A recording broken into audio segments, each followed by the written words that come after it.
Welcome to this episode of The Wolf and the Shepherd. Today we're going to be talking about pirates. We've entitled this Pieces of Eight. And naturally, I haven't been informed exactly why it's called Pieces of Eight. So explain to me why we're calling this Pieces of Eight.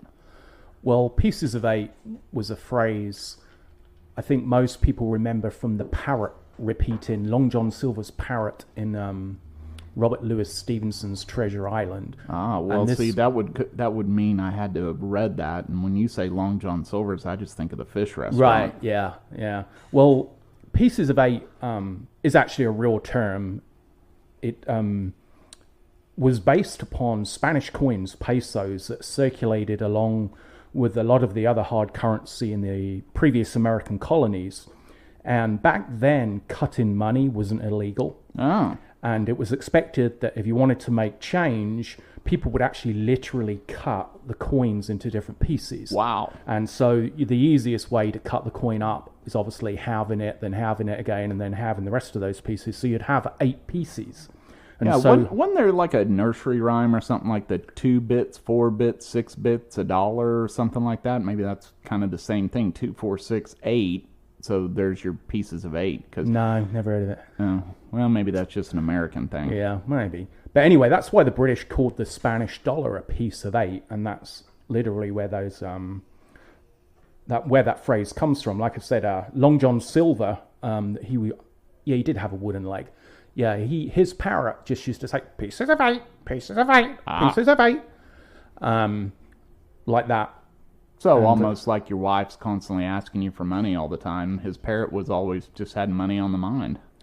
Well, yeah, maybe. I don't know. Have you not seen the movie Treasure Island? You don't need to read the book. There's movies out nowadays. You know, if I have, it's been so long ago since I've seen it, I don't remember it. I do remember kind of vaguely a movie being out about it. In fact, I think Disney made it. I just don't remember the movie at all. I'm not 100% sure, to be honest, that I've seen the movie. I think it might be a false memory. Yeah. But we are sure there is a movie. No. Okay. Well, there you go. I think I might have made that up. I don't know if there is a movie. There must be a movie. There's got to be a movie. Yeah. Treasure Island. Yeah, I'm sure I've heard of a movie called movie. Treasure Island. Yeah. Sure. Yeah. Cutting edge research is normal. Anyway, so the earliest documented instances of piracy basically revolves around the exploits of a group called Sea People. Sea People. Sea People. Gotcha. Yeah. So way back then, I mean, they were already being gender non-specific. Yeah, and this was about the 14th century as well. And it was so they were woke back then. Yeah, and it's I think mainly around the Mediterranean. These sea peoples were threatening the ships sailing in the Mediterranean. Gotcha. But yeah, why they were called Sea Peoples, I don't know. You could have thought they might have come up with a little bit more inventive name than Sea Peoples. Yeah, that's pretty lazy. That's lazy writing. Yeah, I don't know if the people on the boats kind of looked at the people on shore and went, "Look, it's the land peoples." Yeah, the land people and the sea people. Of course, back then, there's only birds in the sky. We don't have any air people. Yeah. So I guess the same people would look up and there's a plane flying over, like, oh, there's air people. Well, other than the UFOs. Well, yeah. Yeah. It's the air aliens. But those were space people. Yeah. Well, they don't know they're coming from space. They don't know about the world outside of the Earth, outside of the sky. That's a good point. Yeah. But there is also another theory that suggests pirates, as much as we understand them in terms of movies, books, cartoons, originated in Tortuga around the 17th century. So that's like just about 300 years later. And they actually started off as hunters, but became pirates because the government would actually pay groups of them to attack and loot Spanish ships. Oh, okay. So it's kind of like organized government-funded piracy. Right, mercenaries, basically. Yeah, kind of similar to the IRS nowadays. Yeah, basically. So the IRS, they're pirates. Yeah.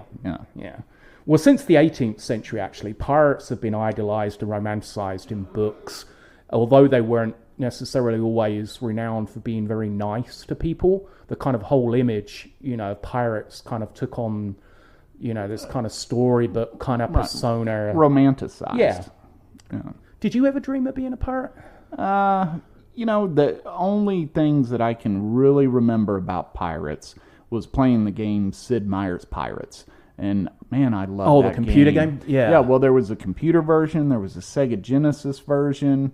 I want to say there was an Xbox version. I think. I can't remember. I think there might be. But I used to play that Sid Meier's Pirates like it was just... I mean, I would stay up nights, just all night long playing that game. Totally loved that game. Yeah. And, kind of had some of those things in there about, the government or whatever giving you a letter of marque, and you would get titles and all this and go on missions and do all that, find buried treasure. It was a fun game, real fun game. Well, now we've kind of decided that we're not sure if the movie Treasure Island exists, but it probably does exist. Right. How many kind of fictional pirates from I don't know, books, movies, etc. can you kind of think of off the top of your head? Well, what's the Johnny Depp character in Pirates of the Caribbean or Caribbean, depending on how you want to say the name? I can think of him. I can't think of what his name is. It's been years since I've seen any of those movies. Captain Jack Sparrow. Yeah, Captain Jack Sparrow. Yeah. See, now that you say it, I can remember that. Then of course you got the Captain Hook from Peter Pan, right? Yep. I mean that pretty famous pirate there. Then you got One-Eyed Willie from the Goonies. You don't actually meet him. Of course, he's dead, but the whole basis of the Goonies is, finding his ship and his treasure and all that. So you got that pirate. Yeah. And of I course, already gave you one. Which one? The one from Treasure Island. Oh, that's right. Treasure Island. That was a movie, right? I don't know. Oh. We should look that up. Maybe ask Siri. No. Yeah, Long John Silver, not Long John Silvers. Yeah. Well, then there's Captain D's, too. Who? Captain D's. Who's that? That was another restaurant that was kind of like Long John Silver's. I thought you were on about fictional pirates. Well, yeah, he's a fictional pirate. I mean, he was the dude that was up on the little marquee saying, hey, come in and eat some hush puppies and some, cheap whitefish and French fries. Oh. So, and I believe that's all the pirates I can think of off the top of my head. Right. There were actually a lot. And as usual, I got bored after about 5 or 6, so kind of stopped writing past that point. But there was a pirate called Jack Shandy who was... Now, is this a real pirate or a fake pirate? Fake pirate. Oh, fake pirate. He was from a book called On Stranger Tides, which is... that provided the... I think the inspiration for the 4th Pirates of the Caribbean movie. Oh, okay. Yeah. Gotcha. And you've heard of the book 20,000 Leagues Under the Sea, right? Yeah, Jules Verne. Yeah. Well, Captain Nemo, he was the pirate in that. Oh, okay. Well, I didn't realize he was a pirate. I'd forgotten. I mean, although I never read that book. I saw the movie. There was, and we're sure there's a movie for that. Definitely a movie. There's definitely a movie. Because I remember watching that, and the other one I think was Journey to the Center of the Earth. And that's about digging holes. Yeah, digging holes. Yeah. A little bit deeper than our friend Bill Right. digs holes, but yeah. Anyway, so across my research, especially among the fictional pirates, I came up with a whole lot of myths and catchphrases pirates used to, or maybe didn't used to say. And so I wanted to do our usual question and answer. Oh, here we stand go. no chance on earth getting the correct answer game. So I'm trying to guess whether or not these are real or fake sayings. But we'll also educate our listeners because the facts on here are actually facts according to the first page of Google return search results. Anyway, so first one. Did real pirates have parrots? Yes. No. Oh. Accounts of real pirates. Man, I was sure that they had birds. I'm not saying no pirate has ever owned a parrot, but there's no documented accounts of real pirates ever having parrots. That's disappointing. And actually, outside of Long John Silver, I don't know if there's any fictional pirates who had parrots either. I don't know if that character is so infamous or notorious that's where the whole parrot thing comes from. Because when you think of parrots, you think of, the whole, pirates, you think of the parrot on the shoulder. Just like the wooden leg, Long John Silver had the wooden leg, and you think of pirates having, That was extremely disappointing. It was, wasn't it? Yeah. Which brings me on to, did pirates have hooks or wooden legs? Not all of them. I'm just talking about... Right. So you're talking about the amputee pirate, right? If there's an amputee. So I would say no to the hook, yes to the wooden leg. Well, although it's been exaggerated somewhat by Hollywood, some pirates did actually rely on these types of prosthetics. So yeah, there were documented accounts of pirates having false limbs. See what I did there? I made it to where I couldn't miss that question. There's no half points in this game. That's just the second wrong answer. Gotcha. Okay. Yeah. All right. 0 for 2. Did pirates say, "Shiver me timbers"? No. Yeah, they did. The phrase "shiver me timbers" is actually based on real nautical slang, because timbers, that's I think the wooden support frames of a sailing ship. Okay. And when it got into rough water in the heavy seas, the ships would obviously be thrown up and down. Right. And when they got dropped really hard, those wooden timbers would shake, and that's where the phrase "shiver me timbers" came from. Wow. To shiver the timbers. Okay. Yeah. That makes logical sense. Right. I'll believe that. Did pirates drink rum? Yes. Yes. Yes. Do you know where rum comes from? How they make rum? The liquor store. Yeah, exactly, because there's one not far from Yeah. where we are now. Yeah. So about 200, 300 years ago, pirates used to come inshore, and they used to come to North Tarrant County, where the shepherd and I live, and actually go to the liquor store, purchase rum, and take it back to the ships. And prove us wrong. Prove us wrong. They didn't do that. Actually, rum, it comes from distilling sugar. Right. Sugar cane. See, sugar is good for something. Yes. Yeah. Yeah. And it was actually pretty cheap to transport, so it became a pretty staple export, and it brought in good money. So many of the ships which the pirates attacked had a lot of rum on board. Okay. Which, of course, they stole. And although they sold most of it, they also drank a lot of it. Well, absolutely. I mean, why not participate in a little bit of the spoils? I mean, if it's all 100% pure profit, why not drink a little bit of it? Right, here's a good one, actually. Okay. Did pirates bury their treasure? No. No. Well, it probably happened occasionally, but it was the exception to the rule. Pirates didn't necessarily expect to live very long, so, when it came to planning for retirement, planning for the future, it wasn't really a priority. Right. So yeah, they may have, but again, can't be proven. Yeah, I can't see them burying it. I see them going ashore, spending all their money, having just a little bit left in their pocket, heading back out to sea to go, rob and pillage and go find some more. Yeah. But yeah, because that's obviously where the whole treasure map thing comes from, so they can remember where they buried the treasure. But whenever you see those maps on the cartoons, it's always very simple. It's kind of like got a picture of an island, which you and I could even draw. Yeah. Except for the palm tree on it. And then it would have about 10 footsteps and then a big X marking the spot. And it's like, that's exactly where it is. So I'm just going to... Yeah, so why even bother with the map? If you can't remember that, you shouldn't be burying the treasure. Yeah, but if you've been drinking a lot of rum, you can sometimes get a little bit foggy-headed. That's a good point. That's a good point. Right, last one. Okay. Did pirates make people walk the plank? Ooh. And that's not a euphemism. I would say yes.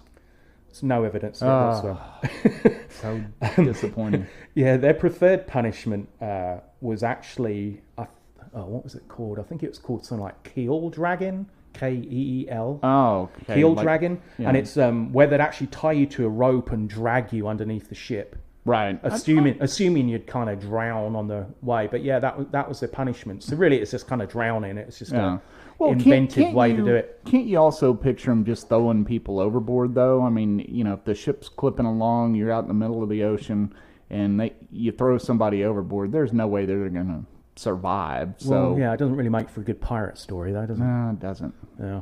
That's why I'm a little disappointed in the whole walk the plank thing didn't happen. Yeah. So, moving on.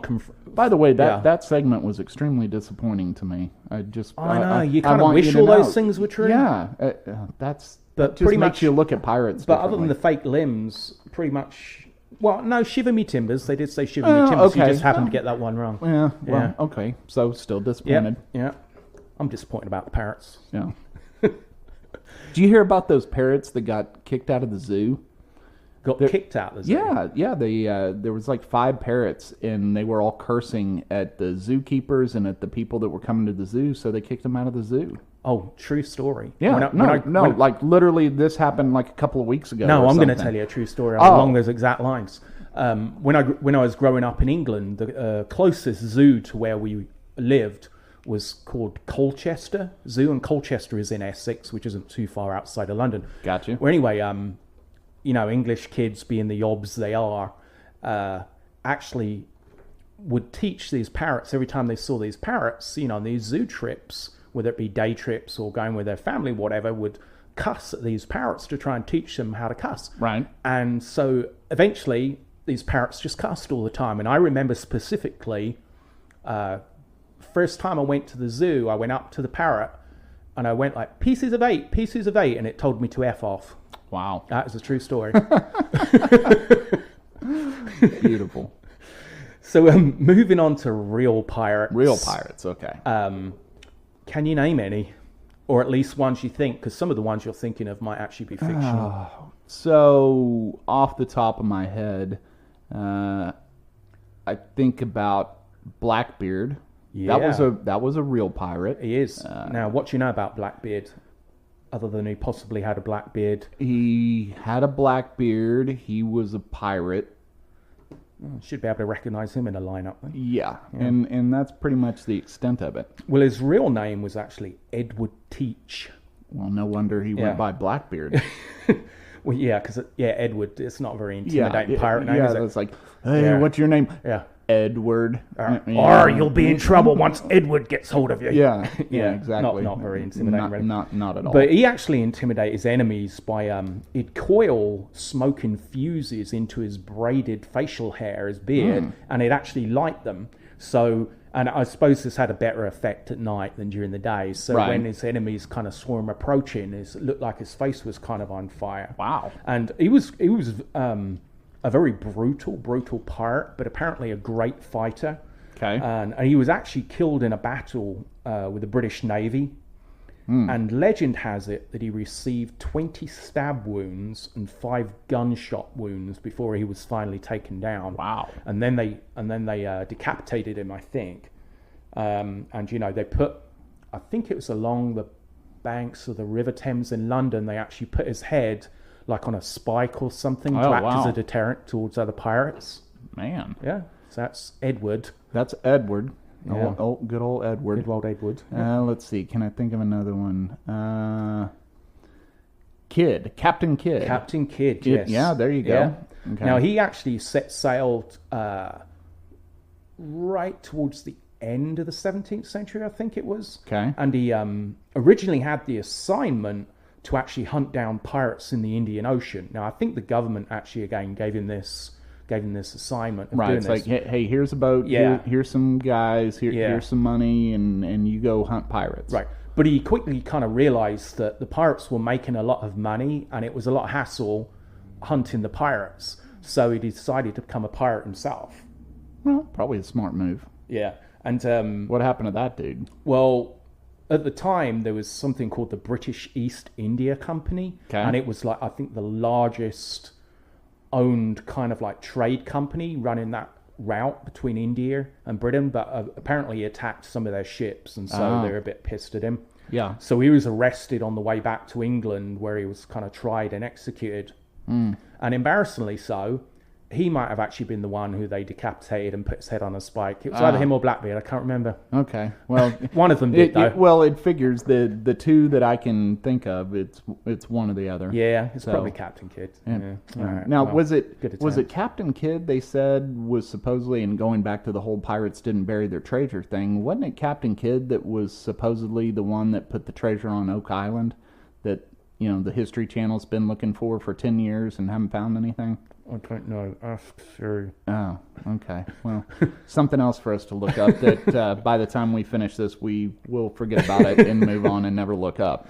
Now, if you can name any other famous ones, other than the few more I can kind of remember from looking up, they might be real, they might be fictional, but because I didn't research it, it's anybody's guess. Gotcha. So who else you got? Sir Francis Drake. You must have heard of him. Yeah, the name rings a bell. Yeah, well, he was nicknamed My Pirate by Queen Elizabeth I. He was actually a sea dog privateer, and this, I think. Now, I don't know whether the name Sea Dog came from him being called a sea dog, or he was called a sea dog because that's what they were called. So I don't know which came first there, the kind of chicken or the egg thing. Right. You know, but he was a sea dog privateer licensed by the English government to attack and loot Spanish ships. So another one added to the list. The government actually used to, employ pirates, well, people to do pirate-like activities to attack. Contract labor. It's always cheaper. They had less risk. Yeah, and actually later on, he actually helped England defeat the Spanish Armada. Oh, wow. Yeah, cool. So, so he was a good guy. Yeah. Yeah, not bad. Now, and his head didn't end up on a spike. No, I don't know what happened to him past that point. Wouldn't it be ironic if it did? Yeah, and he's the actual one that was the one. Yeah. No, I'm pretty sure it was him. No, it was either Captain Kidd or Blackbeard. Okay, one of those two. But we're not going to find out. Yeah, if any of our listeners actually want to bother looking it up, send us an email, or when this episode goes live on YouTube, maybe leave a comment with a link. I'm not going to follow it, but I just want to see if anybody can actually be bothered to look it up. So I figured I'd finish with like 2 female pirates. Okay. And this story didn't go the way I wanted it to go, but it's still quite an interesting story. But isn't it nice that the pirate world doesn't, separate out male and female? It's equal opportunity. I mean, anybody can be a pirate, so that's good. Yeah. Well, I think...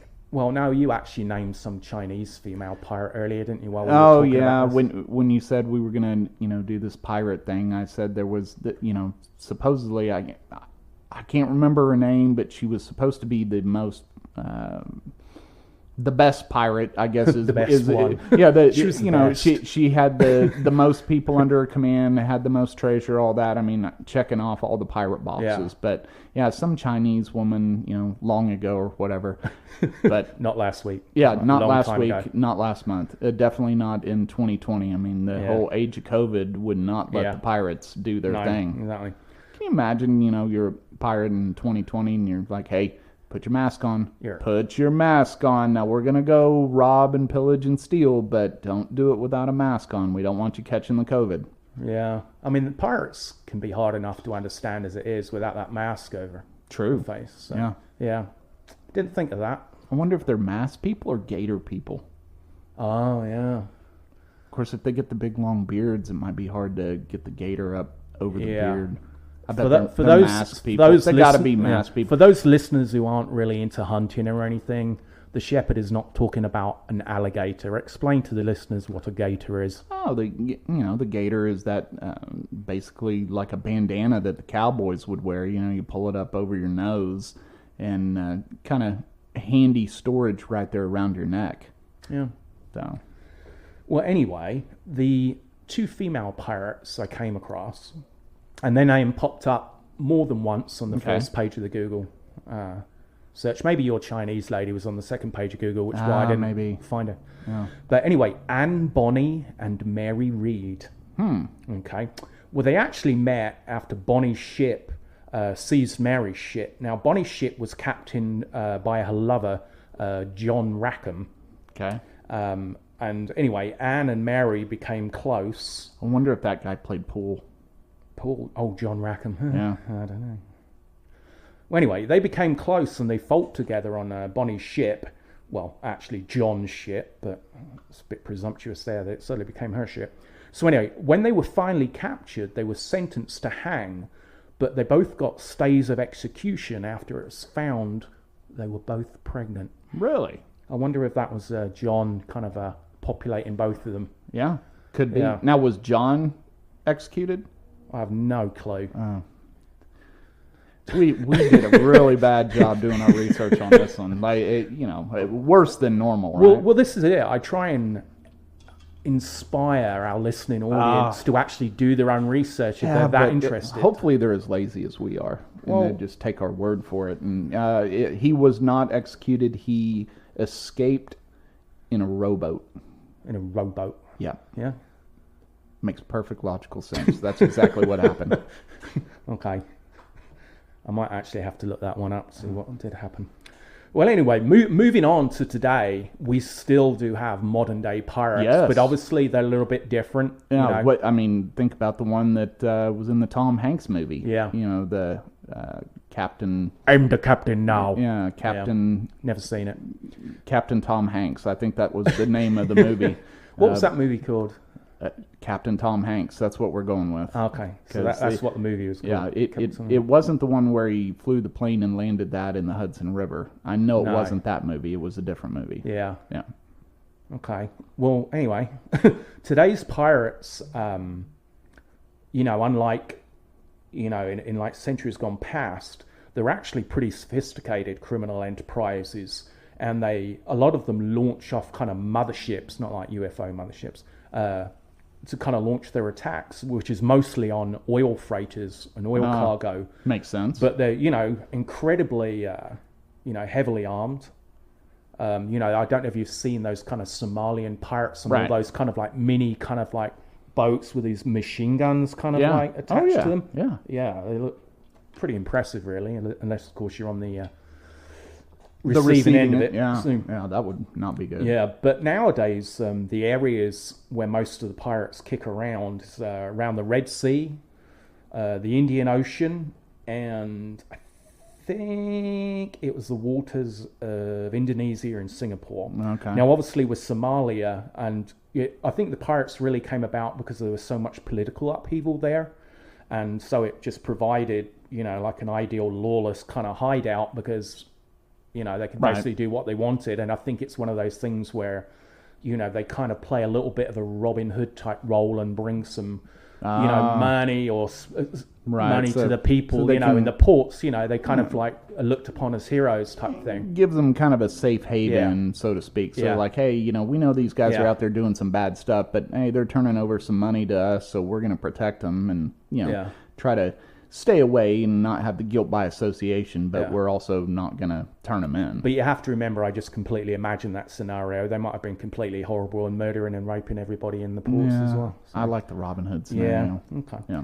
Now, in Indonesia, which I mentioned earlier, the pirates around the waters of Indonesia and Singapore, Indonesia actually has 17,500 islands. Wow. So it's super easy for the pirates to hide. I mean, if you had to take your choice out of, 17,500 islands, it's going to be a bit of a search. Yeah, the odds of you saying, they're not here, let's check that one over there. Oh, there they are. Probably not number 2. So, yeah.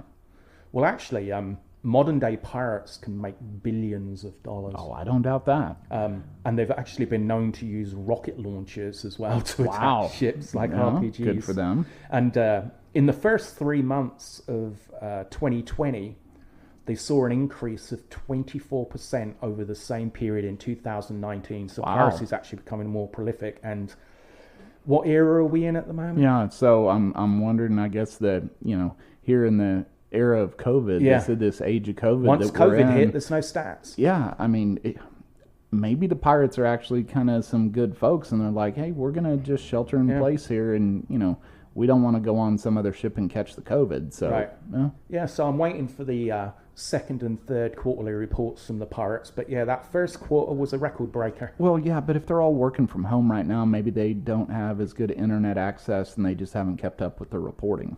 Yeah, that's true. But although the estimated loss, I think it was annually to piracy in those areas is roughly around $15 billion. Wow. Guess that's covered that was a year. Yeah, it was the annual loss. It was about $15 billion.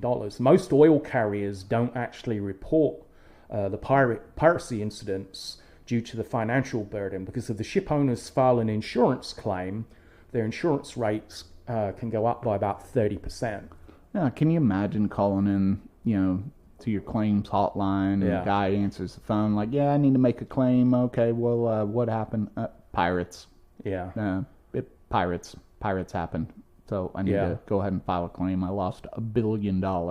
Yeah, maybe we can get our friend Pat, who works for farmers. Maybe we can get him to kind of put that in tell his bosses that needs to go in a commercial, because they do that, because we've seen a thing or two tagline in the in their commercial. Yeah, like in the little pirates. Yeah, in the little farmers commercial where they got the professor whatever, and he's like, oh yeah, we covered that. Maybe. Yeah. Send him an email. Yeah. All right. I'll get right on that. Yeah. So with modern day piracy still being a thing, and it's, as I said, it's actually on the rise in some areas of the world. You've got to assume, with I'm guessing some of them being arrested or killed by the police, the river police or whatever, that there's got to be some form of recruitment drive occurring, right? Well, sure. I mean you don't go to like Indeed or Monster.com and sign up to be a pirate, I don't think. God, but what if you did? Yeah, I mean, I'm sure it's not that popular in the United States, but can you imagine if that really is the way that it happens? I mean, you go on Monster.com, like, okay, what am I good at? Well, I can drive a boat. I do have a parrot, but I better scratch that off my resume because apparently that's not good. I can say shiver me timbers. Maybe I should just be a pirate. Yeah. Huh. Well, thanks for tuning into this episode of The Wolf and the Shepherd. We hope you enjoyed it, and we'll see you on the next one. Arr!